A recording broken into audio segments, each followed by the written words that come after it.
Hi, Tully Bevilaqua.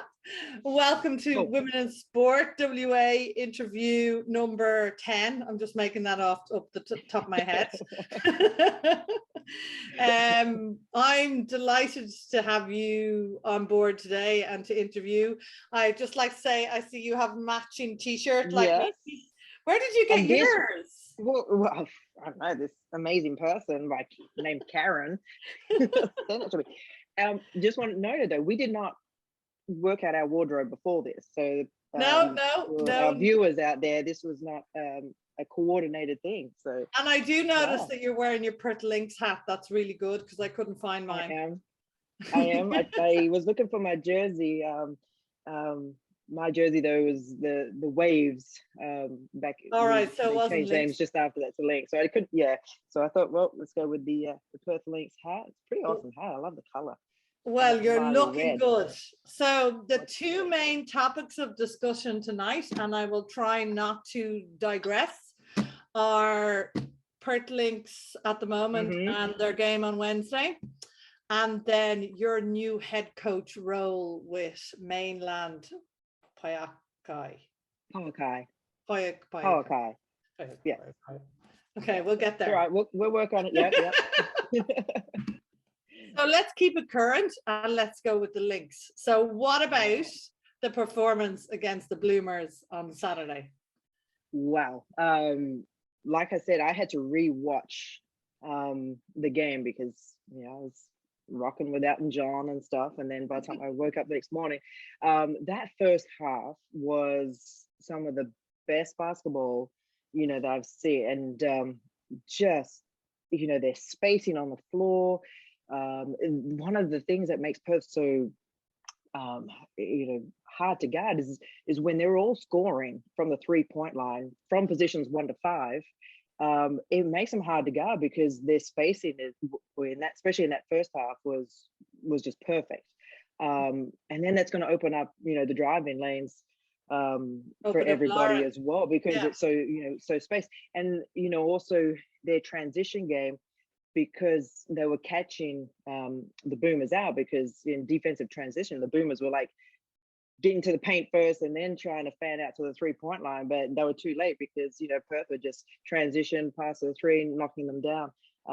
So they were just on point. Obviously, the second half, it kind of balanced itself out a bit there, but some of the most clean basketball and the passing, just crisp pass being on point, making the extra pass, just some great basketball to watch. And I think I said it probably when I saw this team on paper at the beginning of the season. This is one of the most talented Perth teams since back in the day. Couple of great articles during the week, Tully, about that team of women who paved the way. That was an inspiring article in the newspaper. I just thought I'd throw it in there because you're talking about past teams. It was. I saw it, and some of those faces I got to play against. Some I was teammates with. It just brings back all the memories, and it's you've always, in every sport, there's pioneers that got you to this point, and you have to pay respect to them because they did all that for nothing, and if it wasn't for them, the players wouldn't be in this position right now. And obviously being able to do it as a full-time job in most, in a lot of cases these days. Yeah. Now, I'm not going to be a new head coach of a team in New Zealand, but I have played basketball since I was like 13. So, and one of your many talents. One of my many talents. I brought my daughter along. I have to say this because it's just job done with me. I brought my daughter along to Perth Lynx game. I can't remember who it was against. I think it was Adelaide. And then we went back to the Capitals one where they lost. And I hadn't seen much of Darcy Garvin at all. And when you were talking about 3-pointers, is it Marina Maybury, the way she just hit three 3-pointers the other day, and Darcy Garvin is just, I just could not get over the level of skill, and then the, like, I don't even know what to say, like the accuracy on the 3-point line. And it's not just the 3-point line. It's normally like 2 steps out from the 3-point line. Oh yeah, like she's shooting NBA three-pointers. So it's interesting because, being here and watching and, obviously commentating as well with the WNBA, I've been able to see Marina play over the last couple of years with the Dallas Wings. And so we all knew what she was capable of. And so it's no surprise for us seeing what she's doing. Playing with Seattle at the time? No, I had retired. You'd retired at that point. And training camps, getting training camps is really competitive and stuff. And obviously didn't land here, but fortunately enough, she got a training camp in the WNBA, and then the rest is pretty much history now for Sammy's career. And she just excelled. But just watching her career develop and all the successes she's had now, and now playing with the New York Liberty. Yeah. Then you got Jackie Young. She's awesome. Just athletic, dynamic, just having a good time out there. Obviously, an integral part of the Aces here in the WNBA as well. But I mean, and then you've got everybody else. You got as you said, Darcy Garber, and you got Scherf. I mean, just he played a great game on Saturday. Yeah. Yeah. And then it's not just that, it's the players coming off the bench as well, who are, contributing, doing their role. And just, they've hit their stripes at the right time. They got that rest because those 5 games, or how many games in those couple of days, they were looking tired, Well, I mean, what a crazy season it's been for the league in general. I mean, dealing with all the COVID issues and just having to reschedule the whole season on a whim. I mean, Perth not having played for so long at the beginning, then having to have an extended stay over on the East Coast. I mean, it's just, been a crazy season all around. Yeah.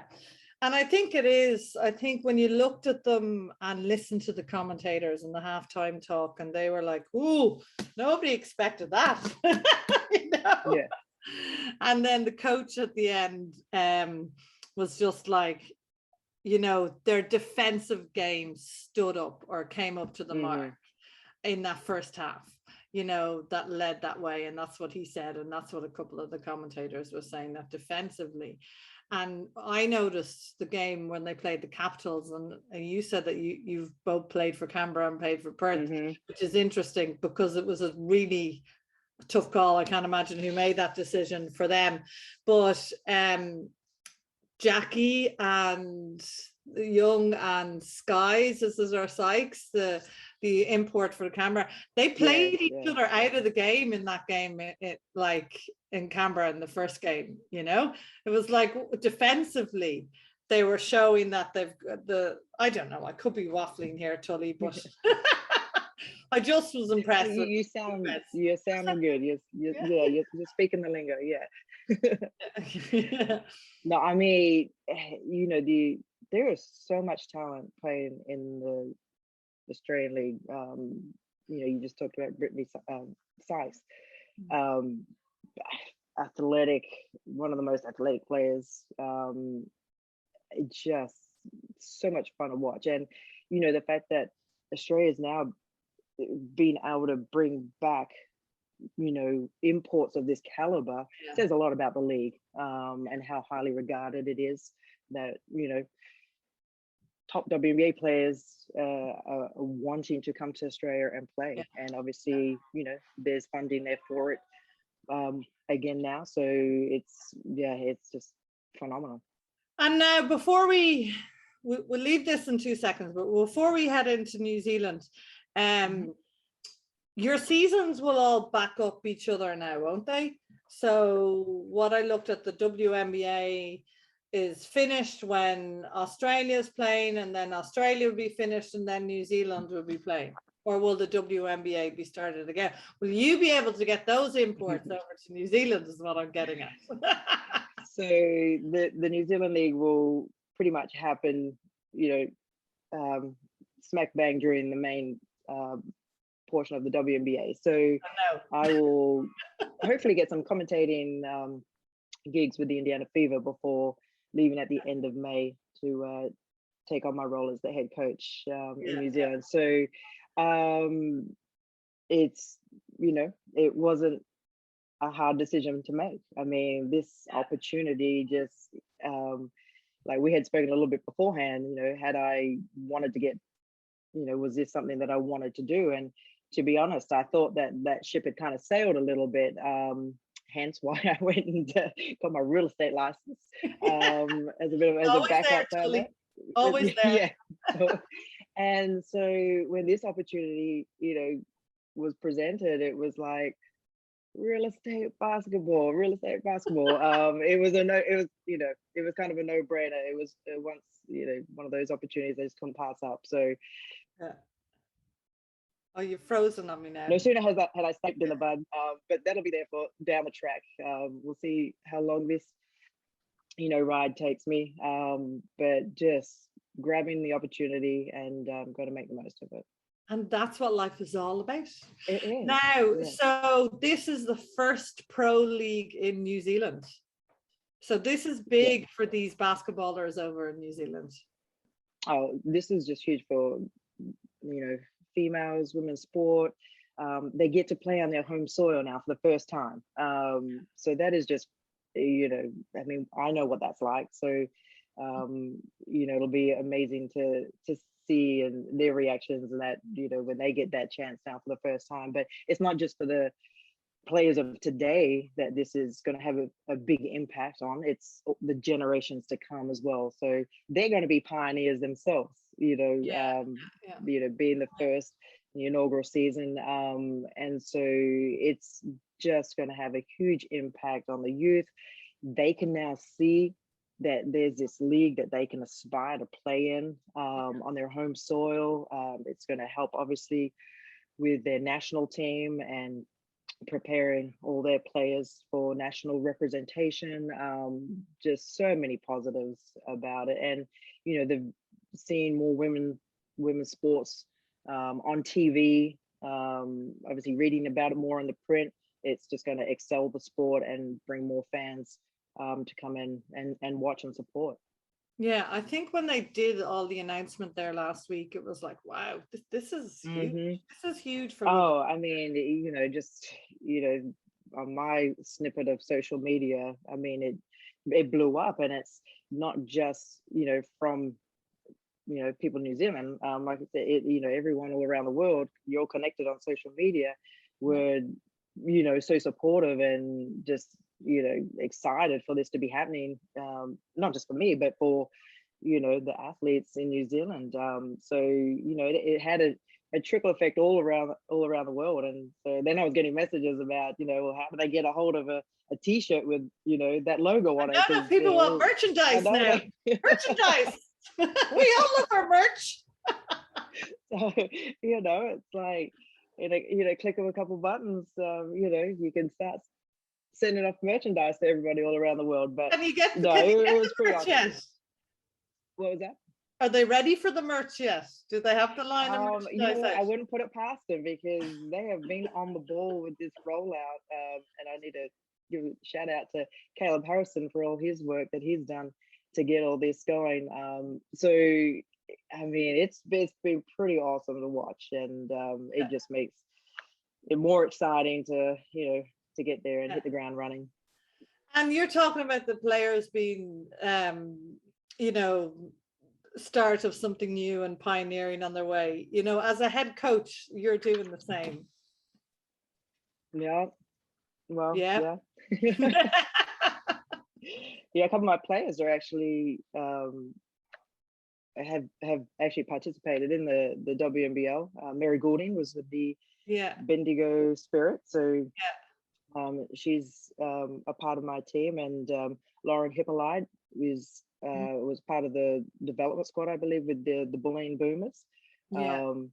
And Guy Malloy, who we know is coaching the Bulleen Boomers right now, was one of my coaches for the Perth Breakers back in '93. So he took over after Thomas, when we won the championship, the only championship for the Perth team to have won back in 1992. Yeah. So there are so many connections, going on here. It's awesome. Right, that's awesome. Now, how many minutes have we done? Because I know you have to head off. Hold on. Oh, we've got a little bit of time. Right, we have a couple of questions, okay? And I've already told you these questions, and so you will not be on the spot. So you've had time to think. We've been chit chatting. I have already forgotten what they are. So, what's chit chat? What are you talking about? Okay, let me go down through. I think before I find it, I think one of them was, I can't find them, but I'll find it. One of them was, let's talk about Lauren Jackson and the World Cup. Someone asked, is Lauren Jackson ready to play in the World Cup in September? One, I mean, anything is possible. I mean, whoops, lost my earpiece. So I wouldn't say no. I saw a picture of her after one of her games. She had an ice pack under the knee. Oh yeah, I saw that. Afterwards. So I haven't heard how she's been feeling after playing. So I need to get all the information on that. But I mean, for her to get back on the court right now anyway has just been an unbelievable journey after having not played for a number of years, had 2 kids. So, I mean, she's been a success story anyway, regardless. But, when you're as talented as Lauren, anything is possible. So I wouldn't say no. Yeah, but, it is diplomatic. You're talking. But I mean, I'm sure she's just having fun right now. I mean, that's a big step to go from, getting back on the court for the first time after X number of years, and then all of a sudden talking about international play against, top players. I can't remember now off the top of my head who's in their pool, but but you can't counter out. Yeah. Okay. Good answer. What does Perth need to do to win on Wednesday night? Well, if they can play that first half again, exactly like they did for both halves, it's going to be a shoo-in. But obviously, bullying are going to come out. I mean, it's like, we're not going home for them now. So I feel like it's going to be a lot closer than what we saw it in the first game. But if they can just continue to, like I said, defend how they've been defending, taking away, kind of containing Izzy Magbagor and Kayla George. I feel if they let those 2 players, he didn't really kick off till like the 4th quarter. So they need to keep them relatively quiet again, because if those 2 get going, particularly earlier on, it's going to be a battle. But and then as soon as they get into that transition game, just keep pushing the ball like they've been doing. Their transition game has been spot on in terms of just getting down the court and finding the open players and creating points without having to get set in a quarter-court offense. And just their spacing, just continue to space the ball, share the ball, and just taking the right shots, which they have been doing. Let Melbourne hear you say this now before give it all away. I haven't even mentioned, because obviously, you got Tiffany Mitchell, who's been playing over here in the WNBA 5 years, obviously with the Indiana Fever, so I know her quite well. You've just got to make sure that you just contain all those players. Is she the one with the long hair, or was that Ebony? Yes. And obviously Lindsay Allen, who is her teammate with the Indiana Fever here as well. Lindsay Allen has done a good job of steering that team in that point guard position, and she's a very important player with the Boomers to to get them going. So you know, if they, yeah, it's like I said, it's going to be a closer. I just don't see it being that big margin deficit like we saw in the first game. I feel like it's going to be closer. So but I bought baseline tickets. Oh, you went big. That Red Army is going to show up, and I know. Yeah, they're going to be that six-man effect for sure. My daughter will be like, "Sit down, Mom, sit down." We got the email today, and it said like, reminder, you'll be near the opposition bench. So they are in like, you know, COVID hub type thing, you know, so don't don't go near them. Right. If you could sign any player at Puakai, is that right? Puakai, yeah. Puakai. Who would it be? Any player, it said. Let's go fantasy basketball, and then go who you probably would be. You know, you've already got a couple of players, so who would go well in the mix? Oh, well, I mean, I guess she is a current player, but I mean, like I said, if we Lua Lauren over there, that I put out the feelers for a what is it, an Oyster Bay sponsorship. Yeah, I saw that picture. Sauvignon Blanc. So yeah, I already threw that out there, but no. Oh my gosh, there would be a huge wish list there.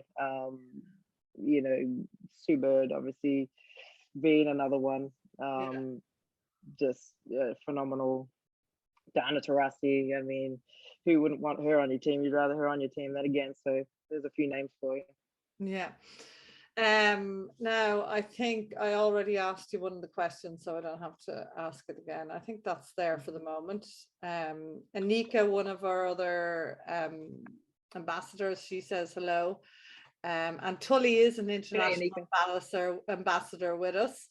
So just getting that in there before you have other people wanted to, like, you know, wear t-shirts, but I know they'll probably pay it. We've got no money. Equal love, yeah. Now, quick conversation.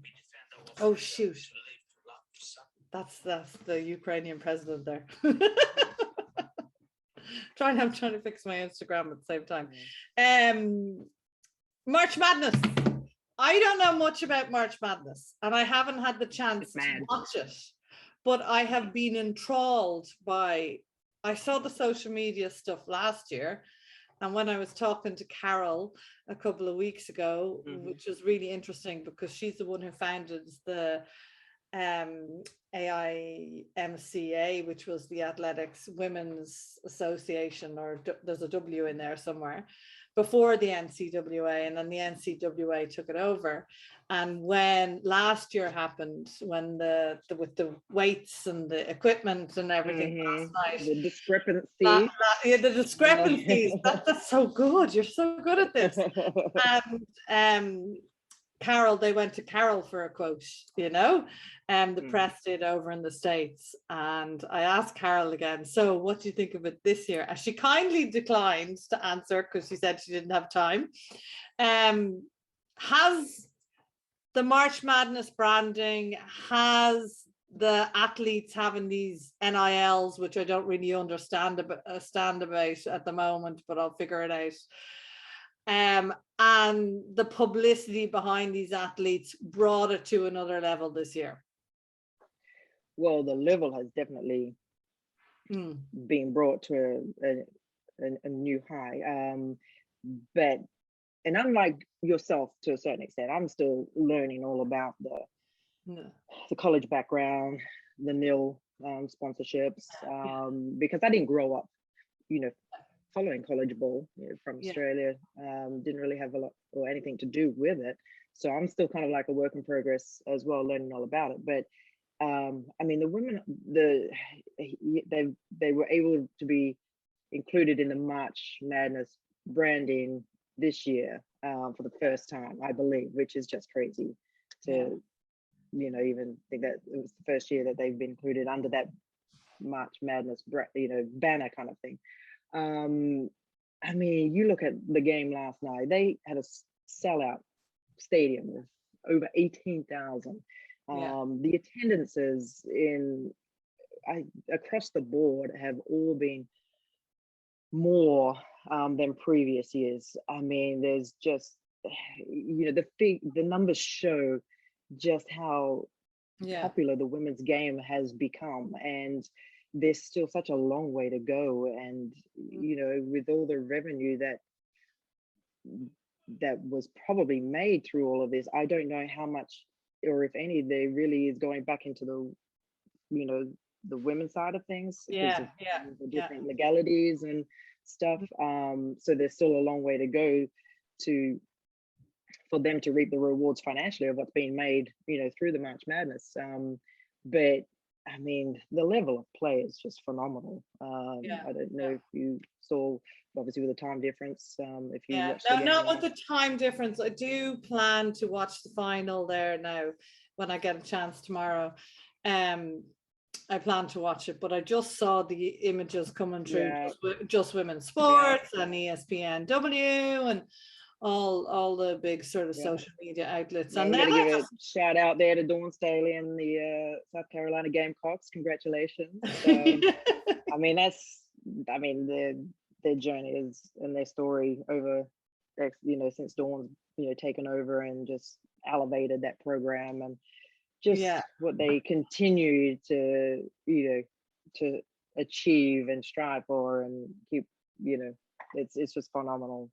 It is. It's as you said, and as I say, it's a whole area which I look forward to next year, as given some time and following these athletes and seeing it's to me, it's just really interesting how they can monetize their own athlete profile come around an event like that, when they're not getting paid and the money's going through the college. And I don't understand it all, but I just find it interesting. Now, before we go, a couple of quick questions. I'm going to do a little quiz with you. It's called Australia versus New Zealand, or kangaroos versus kiwi. Kiwi. Says the Irish person. The other question, the other thing I like to do, and I did this with Bet Mooney, is I asked 5 questions, so it's fast 5. So these ones I'm just going to ask you really quick, and you have to answer me truthful and honest. Come out of your mouth, right? Okay, let's start with fast 5. Tully Bevilaqua. Your fast 5 questions. First one, easy. Are you a cat or a dog person? Dog. But I do have 2 cats. You're always have been dog first. But you'll probably see a lot of my posts have been a lot of cats lately. Instagram. But I have grown up always just being a dog person. But yes, I'm balancing that out now. I was so sure you were going to say cat.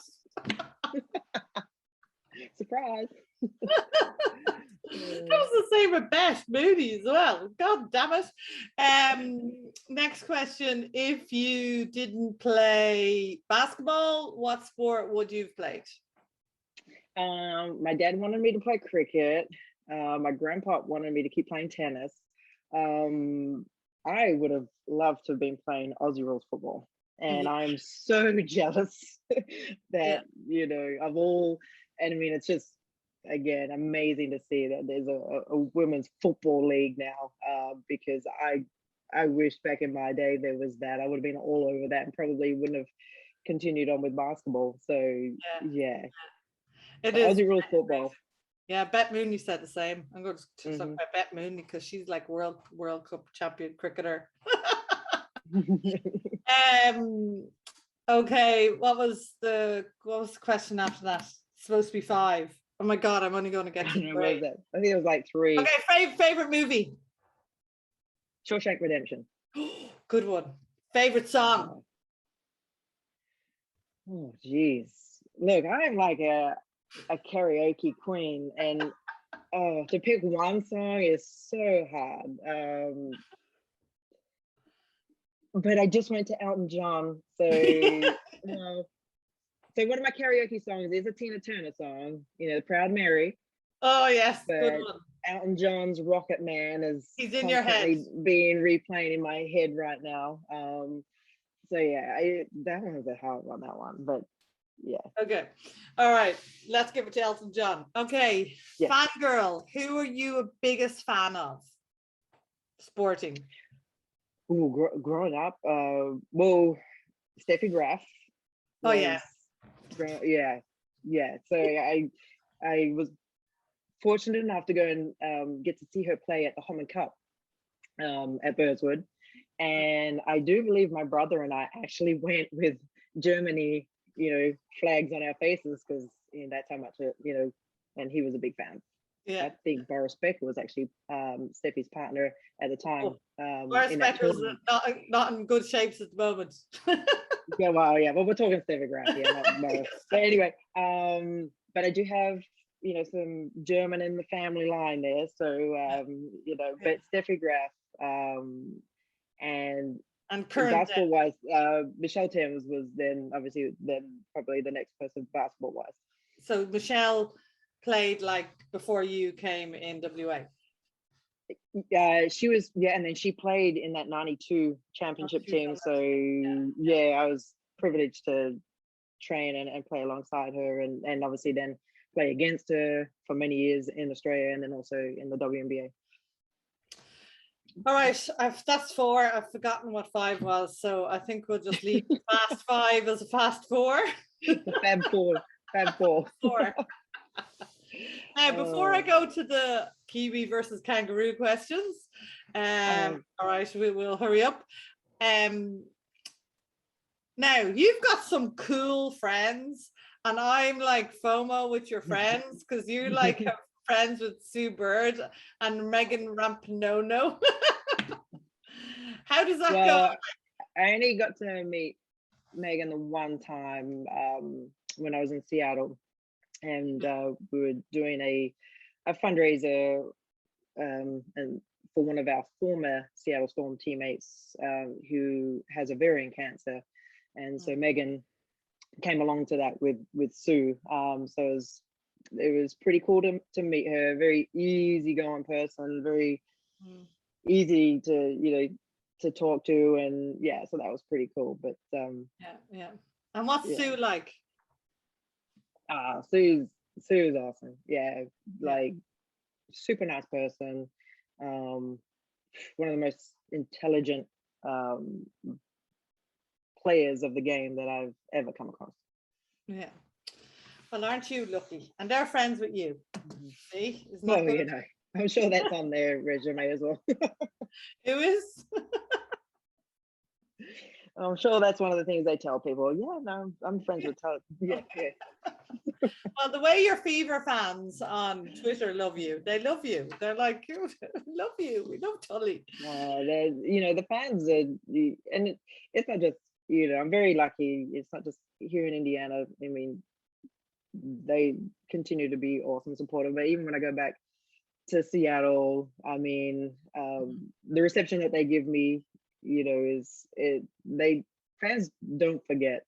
And so No, we don't. It's nice when I go flip-flop back and forth. I still give me a cheerio.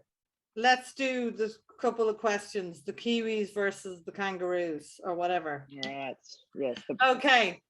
So is it Australian or Kiwi? So you say Australian or Kiwi, right? Russell Crowe. Okay, I got you now. Okay, Russell Crowe.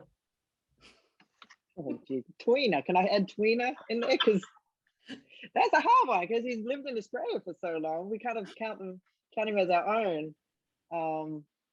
And he has a stake in one of the rugby teams there. So, he's kind of a tweener. But if he's a bad boy, you can have him. Not me. I don't want to. I mean, no. Like New Zealand, yeah. Kiwis, yeah. Okay. But no.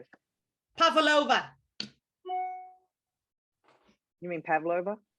The dessert. Is that what did you say, Pavlova?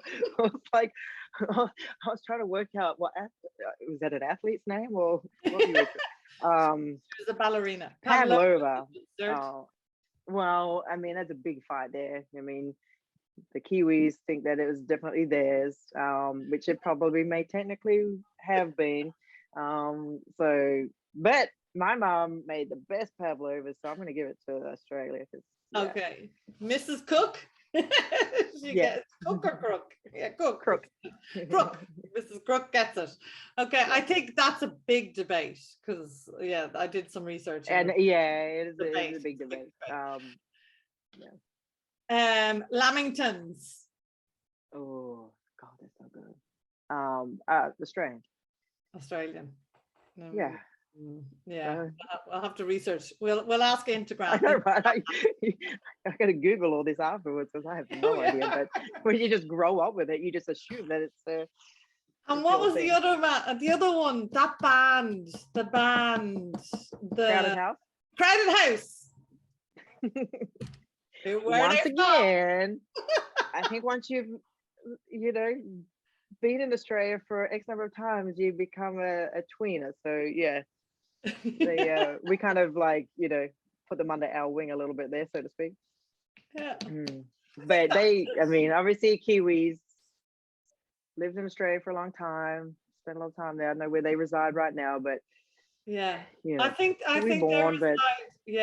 they reside in Australia and then went to university, left after university or came to Melbourne. Yeah. Tully Bevilaqua. Thank you so much. You're awesome. There's so much more we could talk about, and we will do more interviews when you have time when you're in New Zealand. Yes.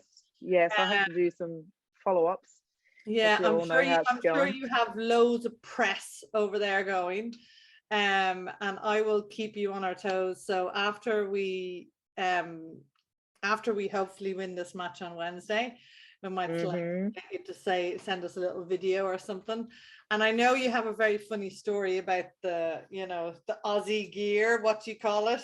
The suit? The bodysuit. The bodysuit. The bodysuit. But I'm trying to remember what funny which funny story. The bodysuit. What happens when you need to go to the toilet? What happens is you get stuck. That's what happens. Oh, there was one time though I had to, we'll keep that for another, another time. Let's leave that story for another time. Okay, thank you so much. It's been so awesome, and I know you have to get kids out the door and everything. And with the time difference, we have got appointments coming up, so we're on spring break now. So we booked in all the appointments to get them done during this time. So our day starts. So I hope they're having fun, and they'll come join you for a bit. Yes, when you're over they there. will. Mom and Dad will come join you. That's great. Yeah, they're going to experience new culture, and it's an once in a lifetime opportunity for them too to go and spend a good chunk of time in a new country. So I'm excited that they'll get to embrace that as well. So it's gonna be awesome.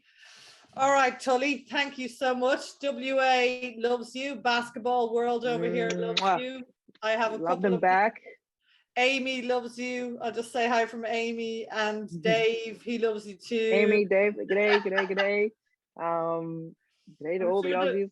I'm sure there's more out there, but my millions of listeners and watchers, the list will go on. I mean, I know, people are just Karen is, you're killing it. You're a celebrity, yes. So shut up. But good luck to the Perth Lynx. Yes.